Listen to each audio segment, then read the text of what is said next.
यार मुझे एक बात बताइए, आप बार बार पाकिस्तान आते हैं अपनी दिल्ली सुजवाने, ठीक है, यहाँ से फेंटी खा के आप जाते हैं इंडिया।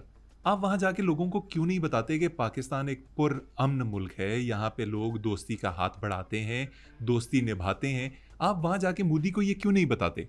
मोदी मरवाए दिल्ली। मेरा मतलब मोदी दिल्ली वालों को मरवाएगा। ये एक सरफिरा इंसान है। ये हमेशा वोट के लिए हमला करता है, फिर इल्ज़ाम लगाता है, हमला करता है, फिर इल्ज़ाम लगाता है, हमला करता है, फिर इल्ज़ाम लगाता है। इसकी आदत है। और मैंने तो सुन रखा है कि मोदी ने अपने ख़ानदान तक को नहीं छोड़ा। वो तो उन पे भी गंदे गंदे इल्ज़ाम लगाता है। जैसे कि वैसे के एक दफ़ा मुझे कहता है कि तू चाचा पे इल्ज़ाम लगा दे। मैंने कहा ना ना ना ना ना, चाचा पे नहीं, चाचा की तो निशानियां ही काफ़ी हैं। मैं थे ते ढोल पाकिस्ताने, मेरे हथ विच ओदी जाने, मेरे आवे माया, मेरे आवे माया, ला ला ला ला ला ला। चाचा, चाचा याद आते हैं? I am not suppose to tell you that. बहुत आते हैं।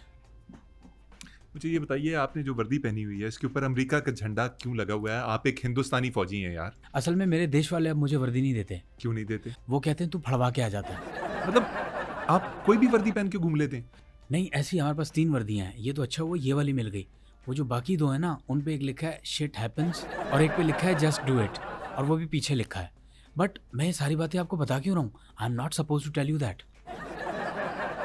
आपने कुछ ना कहते कहते पूरा प्रोग्राम हमारा पार करवा दिया। कुछ भी ना कहा और कह भी गए, और कहते कहते चुप रह गए, कुछ भी ना कहा और कह भी गए।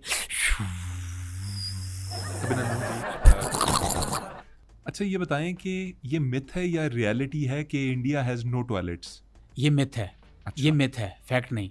फैक्ट मैं आपको बताता हूँ। फैक्ट क्या है? फैक्ट ये है कि इंडिया हैव नो टॉयलेट। आप मुझे ये बताइए कि आपकी साख को कितना नुकसान पहुंचा? आपको अंदाज़ा नहीं, मेरी साख खोखली कर दी है इन्होंने। क्या हुआ आपकी साख को? मैं किसी अच्छी जगह बैठ नहीं सकता। अच्छी जगह से क्या मुराद? अच्छी जगह से मुराद, अभी इन्होंने राफेल विमान बनाए, ऐसी मज़ेदार सीट है उसकी, इन्होंने मुझे बैठने नहीं दिया वहाँ। और मैंने बैठना चाहा भी, लेकिन फिर भी मैं बैठ नहीं सकता।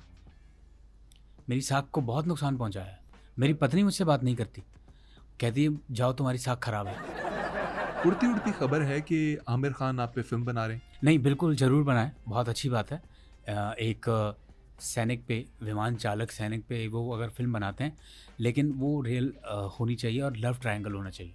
इसमें लव ट्रायंगल क्या होगा? लव ट्रायंगल मिंटी, मैं और आपकी बेगम? नहीं, चाचा। ज़रूर बनाए, ज़रूर, बिल्कुल बनाए। फिल्म का नाम क्या होगा? देखिए जो सिनेरियो चल रहा है इंडियन पायलट्स का हमारा, उसको मद्देनज़र रखते हुए इसका नाम होना चाहिए सारे ज़मीन पर। सारे जमीन पर। बट मैं ये सारी बातें आपको क्यों बता रहा हूँ? Why I am telling you all these things? I am not suppose to tell you that. मैं आपसे पूछ ये रहा था कि जब आपको पता था कि हमारे शाहीन हर दम रेडी हैं, मुस्तैद हैं, तो आपने पंगा क्यों लिया? मेरे जहाज़ के ब्रेक फेल हो गए थे। अबे अब तो सच बोल दे कमांडर के। बताता हूँ। स्क्वाड्रन लीडर मिंटी अग्रवाल की वजह से। ये कौन है? ये मेरी स्क्वाड्रन लीडर जो वॉर रूम में बैठी थी। कैसे? मिंटी अग्रवाल कंट्रोल रूम में बैठे मुझे सारा रास्ता सही समझाती रही, फिर अचानक हसन और नुमान आ गए, कह के चुप हो गई। आपने उनसे पूछा नहीं? मैंने कहा बताओ मुझे नज़र नहीं आ रहे, कहाँ है, दिखाई नहीं दे रहे। कहती है दिखाई तो आजकल मैं भी आपको नहीं देती। मैं नहीं बता रही, छोड़े, रहने दें। लो भाई साहब, इतने में आपका नुमान सिद्दीकी मेरी आंखों के आगे नमूदार होता है अपने GF-17 थंडर पे। उसने मिसाइल मारा, लेकिन भाई साहब क्या खूबसूरत मिसाइल है आप लोगों के यार, कमाल। मिसाइल मेरी तरफ आया, मैंने दांत से पकड़ के साइड पे फेंक दिया। उसने दूसरा मिसाइल फायर किया, मैंने बटन दबाया, जहाज़ 200 में बढ़ गया, मिसाइल बीच में से निकल गया। लो भाई साहब, हसन सिद्दीकी की हट गई। उसने तीसरा मिसाइल मारा। तीसरा मिसाइल जब मारा वो सीधा मेरे दिल वाली साइड पे लगा। मैंने हाथ लगा के चेक किया, शुक्र है बचत हो गई। मेरे जेब में 10-10 के 2 सिक्के थे, उन पे लगा, उन पे लगा मिसाइल। जी। उसके बाद भाई हसन सिद्दीकी का तापमान ऊपर चढ़ गया, उसकी हट गई।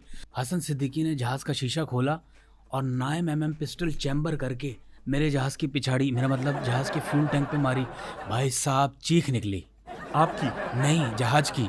मेरे जहाज के सिस्टम से आवाज़ें आने लगी, इजेक्ट द सीट, मेडे मेडे। गंदी गंदी गालियाँ दी मेरे जहाज के सिस्टम ने। फिर मैंने हैंडल दबा के सीट इजेक्ट की और फिर मैं रावलाकोट गिरा। अच्छा, मैं रावलाकोट में ऐसे गिरा जैसे शार्क के झुंड में चिकन।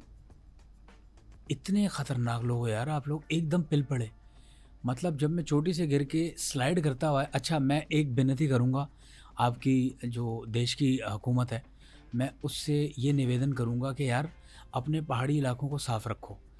यानी कि दुश्मन देश का कोई भी व्यक्ति, अपराधी आपके देश में गिरता है ना, तो सारा बोतल, कचरा, गंद, सारी चीज़ें वो दुश्मन देश के पायलट के अंदर चली जाती हैं। याद आया मुझे, एक मिनट। आह! ये आपके लिए लेके आया हूँ, छोटी मक्खी का शायद है। ये कहाँ से निकाला आपने? ये बस आ गया, ले लें, लेनी तो बात करें। 6,000 रुपये किलो। बहुत महंगा है और हाइजेनिक भी नहीं है। चलो आप जानने वाले, आप 200 दे दो। मैं आपके लिए 200, आपके लिए 200। मैं फिलहाल इसे साइड पे रख रहा हूँ। खासी कलेक्शन हो गई है, छतरी हो गई है, वो कछुआ था वो आपने वापस ले लिया। आप ये मुझे आगे बताइए क्या हुआ? अच्छा, आपके जो चाचा है ना, जिनका मैं बार बार जिक्र कर रहा हूँ, मैं जब गिर रहा था ना आपके इलाके में, तो चाचा को मैंने खेतों में स्ट्राइक करते हुए देख लिया था। चाचा ने उस चीज़ का गुस्सा निकाला और बाद में चाचा को भी मज़ा आने लगा किस चीज़ का? मुझे मारने का। अच्छा, पाकिस्तानियों की कोई और बात जो आपको खतरनाक लगी हो? I am not suppose to tell you that. वह बताता है कि नहीं? अब है ना खतरनाक बात। आपका जो विमान है, जो जहाज है, JF-17 थंडर, वो सर्कमसाइज्ड है, इसलिए वो खतरनाक है। वो हवा को चीरते हुए उड़ता है। हमारे वाले नॉन सर्कमसाइज्ड हैं, इसी वजह से वो हवा की गति में ना स्लो हो जाते हैं। यही हमारी वजह है असफल होने की। अभिनंदन जी, आप एयरफोर्स में आने से पहले क्या नाई थे? ये सर्कमसाइज्ड, नॉन सर्कमसाइज्ड, ये जहाज़ों को किस तरह से परखते हैं आप? यानी आपको अंदाज़ा नहीं हो रहा। आप हमारा MiG-21 रखो और उसके साथ में आप JF-17 थंडर रखो, आपको अंदाज़ा हो जाएगा। और ये सारी बातें मुझे आपके चाचा ने बताई हैं। चाचा के साथ पता नहीं आप क्या क्या बातें करते रहे हैं। लो, चाचा को आप जानते नहीं यार। चाचा यार, ओहो यार, वो एक काली काली चीज़ खा रहा था। मैंने पूछा चाचा ये क्या है? बोलते हैं ये पहाड़ का पसीना है। सलाजीत बोलते हैं उसे। जो भी कहते हैं, लेकिन भाई लेवल है उस चीज़ का, लेवल है। आपने खाई वो? नहीं, चाचा ने खाई। लेकिन मैं ये आपको क्यों बता रहा हूँ? I am not suppose to tell you that. कुछ सीक्रेट्स भी होते हैं। अच्छा चलें, भूल जाएं इन पुरानी बातों को। अब तो आपके पास फ्रेंच राफेल भी आने वाले हैं। कोई फ़ायदा नहीं, क्यों फ़ायदा नहीं? क्योंकि आपके विमान चालक इतने तेज़ हैं, आपकी एयरफोर्स का जवाब नहीं है। वो हमारे फ्रेंच राफेल को फ्रेंच किस करेंगे, वो भी घातक वाली। सर आपको अंदाज़ा नहीं, जब आप गिरते हैं ना और जब आप 1.5 किलोमीटर स्लाइड करते हैं, तो बहुत सारी चीज़ें आप जमा कर लेते हैं और हाथ से नहीं करते। अच्छा, एक और चीज़ लेके आया हूँ।